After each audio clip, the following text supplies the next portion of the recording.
And even more exciting is the fact that he is also an author. And he started writing in 6th grade. So there's no limit to what you can do. So if you're ever interested in writing a story, Sam might have some good ideas for you. So I'm going to let Sam take over and talk a little bit about himself and how he goes about his writing. Thank you.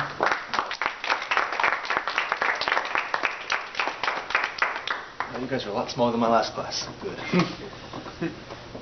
Like Kathy said, I am Sam Reynolds, and I'm here to talk to you about my books and how I do my thing. So currently I am 17, so just a little bit older than you guys. I went to Pueblo, as you can see, 6 years ago during the 2010-2011 school year. I was on the Spirit Dogs team. They don't have that team anymore, but as you can see by my very old Pueblo shirt that I still have for some reason. I had Miss Siminek as my English teacher. She is still here. I saw her 2 weeks ago. Miss Pate was my science teacher. She retired the year after that I left. Miss Lagerquist was my history teacher, and Miss Alver was my math teacher, who now lives in Oregon. I now attend a school called Heritage Academy in Mesa. It's a charter school. It's in the middle of downtown. Great school, great faculty. They have a very small student body. It's like 700 kids compared to Corona, which is like 2,000. I'm a junior there, and I will be graduating next year in 2017. So how my books began. It was the summer before my 6th grade year, and it's kind of one of those days where you're at your friend's house, you are in the pool, you're eating barbecue chips, and then all of a sudden you think to yourself, you know, maybe I should write a book. And that's basically what I did. Ever since I was a little tyke in the 2nd grade, I was that tall. And I was just obsessed with dinosaurs. I loved all the Jurassic Park movies. I've watched them like a million times. And I decided to use that idea of bringing dinosaurs back to life as part of my book. Now, how my writing process began. Writing 2 books at the same time and how that doesn't always work. It doesn't always work, or should I say it never works, because you will focus on one book more than the other one. I had 4 books originally planned for this series, and I was writing the first and the third one at the same time, and I thought, well, if I write 2 books at the same time, I get it done twice as fast, right? Wrong. I focused a lot more on the 3rd book than the 1st book, and having to balance, you know, continuity and characters, and like, oh, if this event happens, it has to have an effect in this book. It was too hard. And I had to scrap most of what I had written for that 3rd book. However, Pueblo used to have a thing called Pueblo Publishing, or the Writing Club, where they would encourage students to, you know, do creative writing, or do creative things like art or short stories. And they give this little binder to you. They would publish what you had written to them. It comes in this really nice, soft paper. And I thought it was really cool to kind of have this as a keepsake for all these years. Let's see, what's next? My concept over actual writing philosophy. It's a terrible philosophy that I made up myself a long time ago. Basically what it is I focus way too much on how the characters look opposed to what they actually do in the story. So if I could give you some advice firsthand, you can have whatever the character looks like in your head, but keep to writing the story first so you can actually get the whole story portion done. All the other stuff can happen later. Now, publishing. You guys might know Lizzie Stewart or Eli Stewart. Eli still goes here. Lizzie came here the year after I did, and now she's at Corona. She introduced me to this company called NaNoWriMo, which is National Novel Writing Month. It's a contest where you have to write a novel in 30 days with at least 30,000 words. And they hold it every single November, and if you win the contest and you beat your word goal, you get the opportunity to publish with Amazon's company called CreateSpace. And I use that as an opportunity to get my book finished. I set my word goal, I beat it, and I got the chance to publish with CreateSpace. How that basically works is they give you a code when you win, and you use that as your password to set up an account with the company. After that, you upload your interior document file, whether it be a Word or PDF, and you can make your cover with their cover creator software, which I use for both of these books. And then once you send it to them for approval, which takes about 24 hours or so, in the next few days it's on Amazon.com, which is really, really cool. Now, my completed projects. I'll put that aside for a minute. As you see, there are 3 versions of the 1st book and only 1 version of the 2nd book. I will explain why. So the 1st version of this book, it's got a little bit different of a title, got more, I guess, blocky words. I was so focused on getting the book done at first that I neglected to go back and look, oh, this took me a long time to write, so there is so many errors, and I hated it. And I didn't want that to be the only version of the book that I had, so I came to the second version. I changed the title to make it look a little bit nicer, and I realized, oh, this thing has a whole lot more errors, and I can make this so much better. So what I did is I took a black pen and just went to town on this thing like teachers do on your English papers. And after about 9 days of going through that and editing it and getting it reapproved, I came to the third and final version, which is the version you can get on Amazon right now. It has the least amount of errors that I can tell, and it's much better than the original book. And I like it so much better. Now, if you've been following the story so far, we know that I started writing these books in the summer of 2010. I didn't publish that first book until December 2014. So it took me 4.5 years to write that book. This book, Dino Hunters Part 2 Armageddon, took me 4 months. So compared to taking a long time to write the book, I took much less time to write it. It's about double the size of the original, and is much better because I knew how to write better, and I had my friend edit it before I published it so it wouldn't be chock full of mistakes, and I would have to make multiple versions of that as well. Now I'm going to read to you guys the summary of the first book and the second book to kind of give you an idea of what it's about, and then I'm going to give you guys a little bit of a sneak peek of what I'm doing next. Harrison Lumino was just an ordinary teenager living in Minneapolis, Minnesota, which is the picture on the cover of this book. He and his 7 friends would soon experience the greatest tragedy of their time, because they would be the ones to save mankind from total annihilation. What seemed as a night at the prom turned to a gory disaster, and what seemed as normal was all thrown away. The city was destroyed, and a man was claimed responsible. He did what no one thought was possible. He bred species that were lost to the ravages of time. He reanimated prehistoric dinosaurs for one purpose: to wreak havoc. Will Harrison and his friends be able to stop them in time? Will the villain be brought to justice or bring the planet down on its knees? Will the government try to sabotage the mission rather than aid our heroes? Will their group known as the Hunters complete the task ahead or come short and seal humankind's extinction? Discover in this thrilling novel full of intense action, romance, mysteries around every corner, and a story that will keep you on the edge of your seat begging for more. The truth, the real story, is unveiled in the beginning of this deadly journey, Dino Hunters Part 1. And then on to Part 2, Armageddon. You're not supposed to fall. There we go. Left in the ruins with the member dead and the ships obliterated, the Hunters' only objective left is to survive.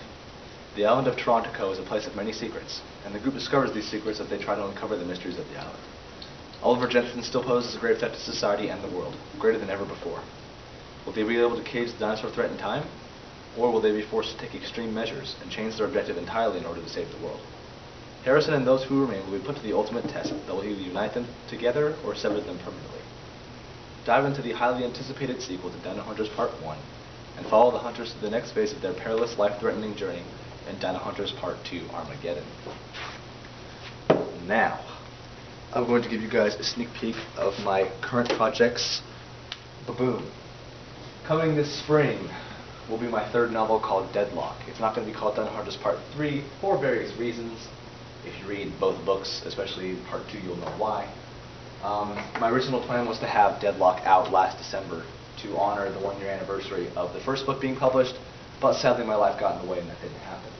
So I'm hoping to get this done hopefully by March. It's going to take a lot. I'm only on chapter 7 right now, and there's like 27 chapters, I think. So I have a lot to do. And I'm going to read you guys now the summary of that book that I'm pretty sure is going to be the final summary. Although the Hunters managed to escape the clutches of Oliver Jensen on Torontico, he still remains a great threat. Not to be dead, there was nothing left to stop him from unleashing the final phase of his ultimate plan, making humanity pay the price. Finding themselves on the run, will the team be able to end Jensen's plans before they come to fruition? Or, when faced with the bounty on their heads, will Harrison's actions risk the future of humanity?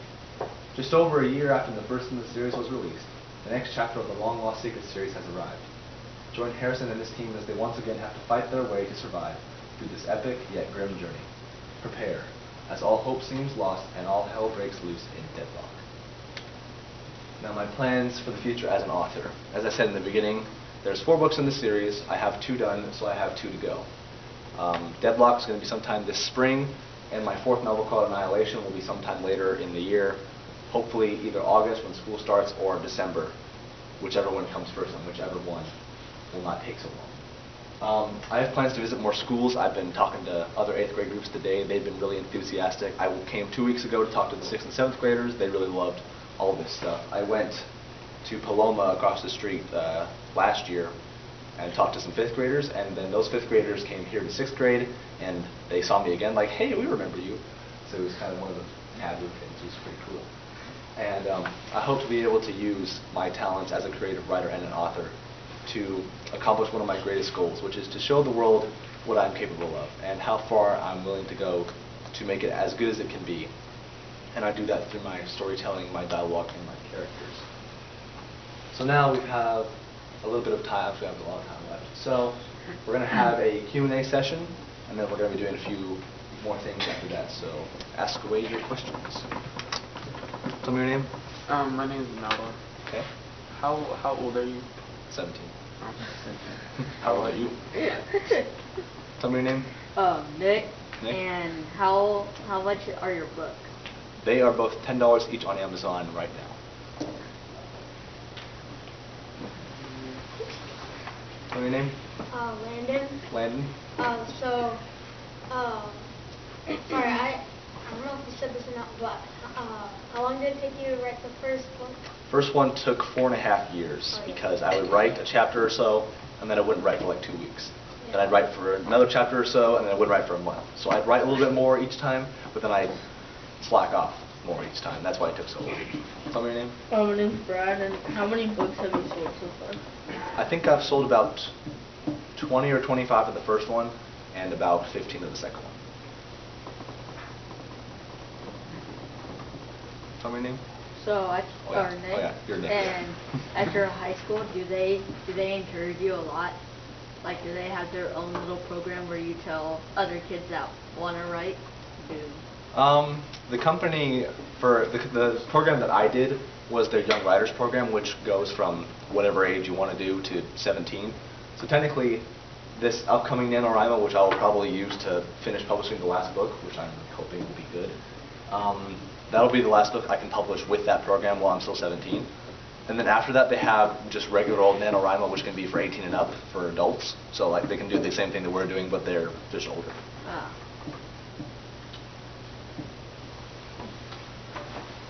Any other questions? Tell me your name. Spencer, what are those pictures? The picture on the first book is Minneapolis because that's where it's based. And the second book is a book of like a jungle. I think there's dinosaurs on the front. I can't remember, but I thought it was cool. Like, hey, this is pretty nice. Tell me your name. Lex, how many books are you planning to make? 2 more in this series, and then afterwards, I would like to continue the series. I had an idea for a spin-off that had dragons in it. I know dragons are cool, right? And I wanted to include that in the book somewhere instead of having it be a separate book. So what I've done is I took the whole Dragon Hunters arc and put it in half of Deadlock. And the other half of Deadlock will be the story of the main characters in the present day, or like in the current story, trying to outrun the government because now the government's trying to hunt them down because they're alleged terrorists now. That's pretty cool. I know you. Oh, my name's Jacob, and I know you said how you got the idea from dinosaurs, but how'd you like brainstorm the story? And how did I brainstorm the story? Well, when I had first decided to write books, I thought I was crazy, and as I've progressed through, I find that I'm getting more crazy every time. I had an original powwow with my best friend who helped me, who was the co-creator of the series, and we kind of threw ideas of, oh, which character is going to be based off of this person, and where should this be? So I kind of went off on my own, and he's kind of writing like kind of a companion series, but it's kind of not. Like we have some characters from my series that kind of show up in his series halfway through. I just kind of, when I'm writing, like I have an idea of where I want to start, when I want to be in the middle, when I want to be at the end.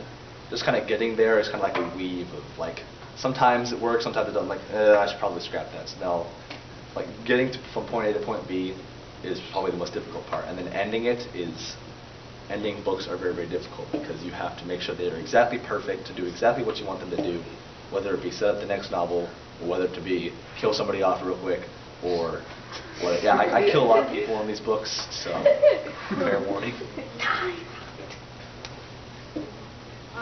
So did your teachers for high school, did you just take a sick, did you tell your teachers you were sick, or did they, let you do this? Oh, I don't have school on Fridays. Nice. So that's why I can sleep in. Oh, not today, obviously. I can sleep in. I can wake up and like, life's good. So if you don't want school on Fridays, you know where to go. Wait, where did you say your school was? Heritage Academy. It's right in downtown Mesa, right across from the Arts Center. It kind of looks like a church. It's got like a steeple and everything. But it's not a church. Actually, it used to be a church, but now it's a school. My name is Yusuf. Do you oversell your books on Amazon? Yes. The way the deal works with the company is they'll put it on Amazon within the few days that they get it approved with you. And one of the other things you can do is they have this thing called expanded distribution, where you can send your books to like other book providers and other bookstores. Like if you go on BarnesandNoble.com, you can find these books there as well. They're not in the Barnes and Noble store right now. I think I'm going to try and look into more of like if I can actually get it in the store. That'd be pretty legit awesome. But like if you want to do expanded distribution, you can try and get your books to go to other places. But the only problem with that is it takes a lot longer for you to get the money that you make off the books back to you. What's your name? Oh, Noah. Oh yeah, Noah. How many pages does the first book have? First one is 169. Hello, Bill. So, like, do you ever get mad, like, whenever you mess up on something, like? Yeah, I do get mad sometimes when I either have writer's block or I did something like, oh, well, I was so stupid. Why would I do that? Like, when I was going through that first book, when I was editing, I was like cringing over and over and over again. I'm like, I was 12. Why did I sound so stupid? But it's canon anyway, so I have to not change it.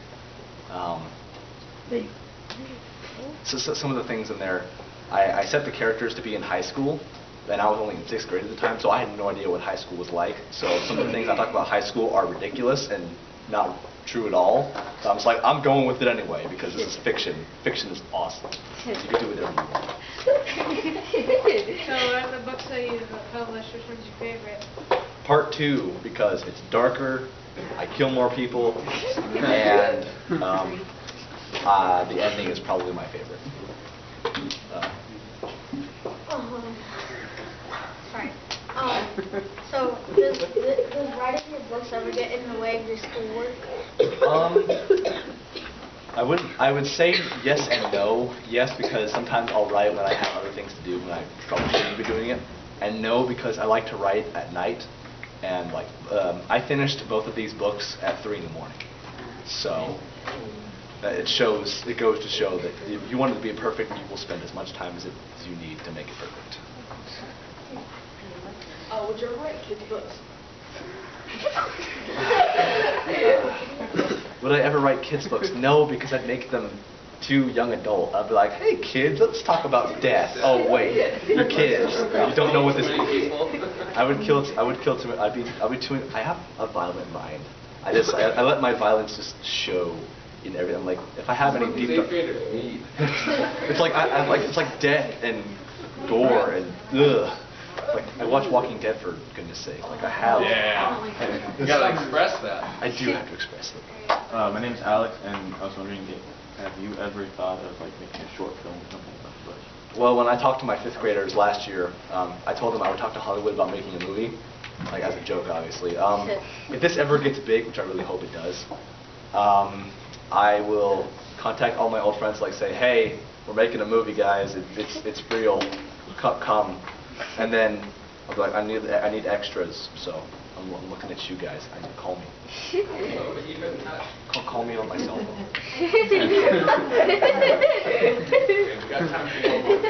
All right. You ever get your ideas from like movies? Yeah. I think kind of now. No, I mean like. No, it's not us yet, but we got another class coming in, so we gotta. Like, do you like take anything that's exactly like the movie? No, because then that's copying it. Oh, Yeah, you can't do that in copyright. That's how you get in trouble. Before you guys go, I know you're pressed for time. We have books now, thanks to Kathy, that will be in this library for you to check out on Tuesday. So I've been signing copies. I'll sign a copy to this. What do you guys want me to sign it before you guys leave? Hello, Pueblo. Yeah, I love Mr. Kermis's class. Hey, let's do some serious stuff, okay? Keep it 100. No Drake. With a heart. You're not putting Drake quotes in there. Let's see. And before you guys leave, your teachers are going to have little slips of paper for you. So it shows you how to get these books on Amazon. If you want to check them out, I say please do stay away from reviews because they're really bad. And it's cool. It's 10 bucks? It's $10 each. $10 each, guys. So very affordable, good read. And this is somebody who came through Pueblo, so this is a cool thing. So we are going to we're going to complete an assignment. We're going to start today and work into it next week. But we are going to start with creative writing. And I figured that this is going to be a great time to start because you guys have just met one of the most important resources that you guys can have with creative writing. You know, and he started when even before you guys were Alive. you know, and here's the deal, he started when he was in 6th grade. When can you guys start? Yeah, if you want to write a novel, when's the time to start? Today. So, any final questions you guys have? No. All right, now this is pretty special, guys. I want you guys to really take some time to thank our guest speaker. He's taking time out of his busy day, busy schedule to come and make sure that you guys